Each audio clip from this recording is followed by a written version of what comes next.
Good morning, this is Dwayne, and we're in a series about right hand techniques, right hand arranging techniques.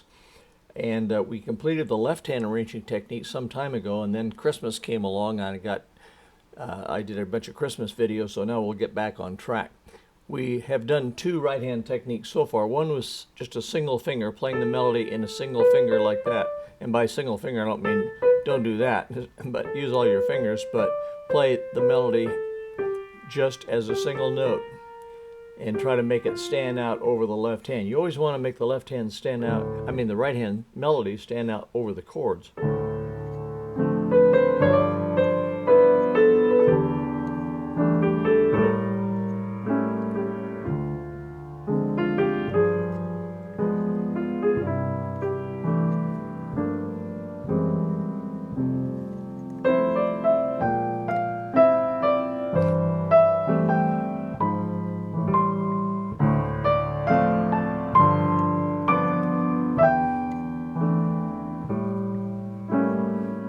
See that? Make the melody stand out over the background, because that's the part that people remember and sing, of course, the melody.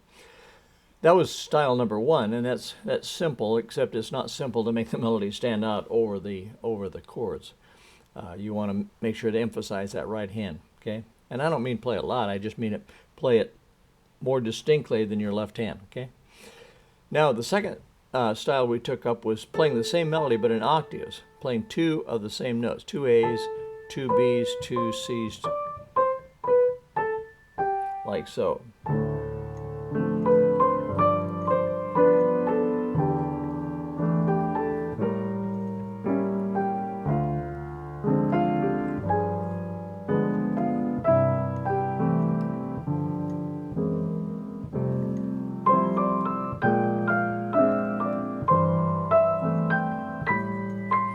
We also talked that sometimes you can click the notes. In other words, you should always play them together, exactly together like that, except when you choose not to. Then when you choose not to, you can play the bottom note before the top note.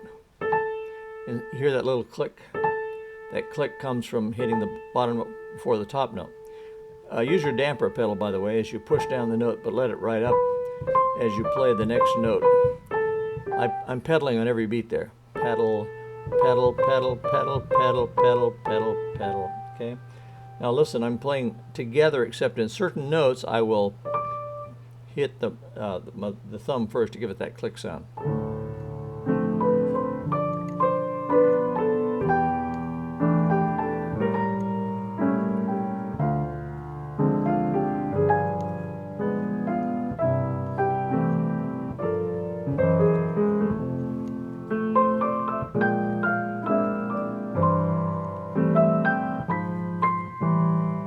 See that? So just certain notes hit the bottom note before the top note, okay? So style number one was a single finger. Style number two was octaves. That's called parallel octaves, by the way. Style number three that we're going to cover today is called parallel thirds. You know, between any two notes on the keyboard form an interval. If you have three or more notes, that's a chord. But if you have two notes, that's an interval. So that's an interval of a second, third, fourth, fifth, sixth, seventh, and eighth. Eighth is also called an octave, isn't it? Okay. Now there's different kinds of intervals. In other words, there's a major second and there's a minor second and so on, but it's not our purpose to get into that today. I have other videos on that. Okay. My purpose today is to simply put a third under the melody. So if that's the melody, I'm going to put a third under the melody note.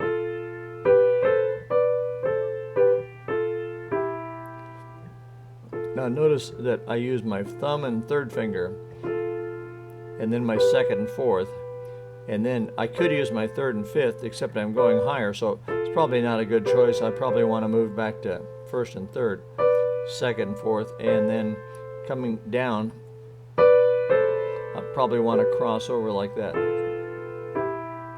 Okay? Now that's, if you're just starting out, that may be a little difficult, but you can work on that over time, okay? And there's different ways to finger it. I'm not saying that's written in stone, but that's one way to do it, okay? So I'll play both hands.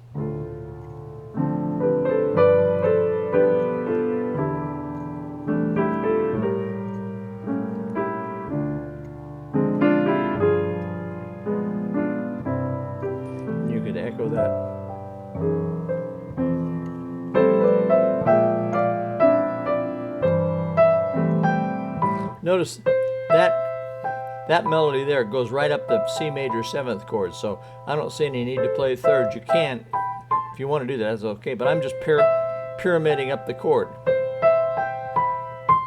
Next chord is D minor 7th, and I can parallel that up too, okay? Let me start again so you can see it in context.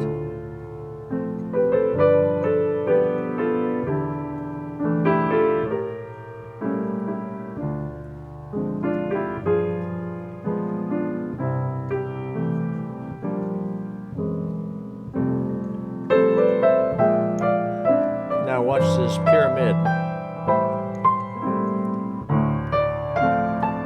That's a D minor 7th pyramid, and then back to thirds.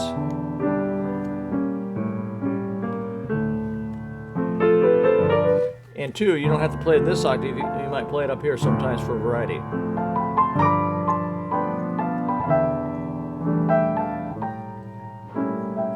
Sounds nice up there. I like it.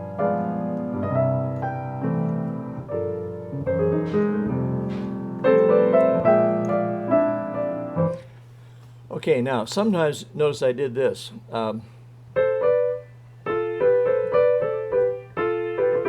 It's called a turn. I was on A and F, and then before I went down to G and E, I went up to the notes above it, B and G, and then back down.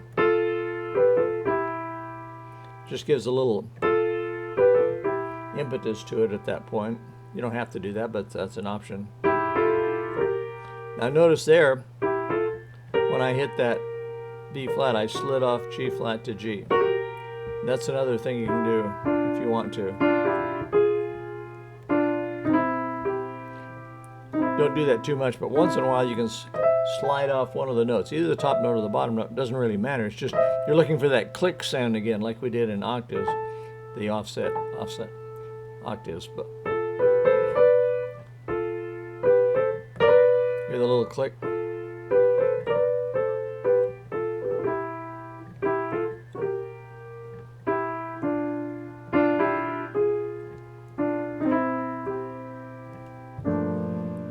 Those are different fillers, and that's not our subject to talk about those right now. And by the way, you don't have to play all the way through a song in thirds or in octaves or single notes or anything. You can mix these things up. Play for a while in thirds, play for a while in octaves, play single fingers, and there's lots of other styles that we'll talk about too. There's block styles, there's chord styles, and there's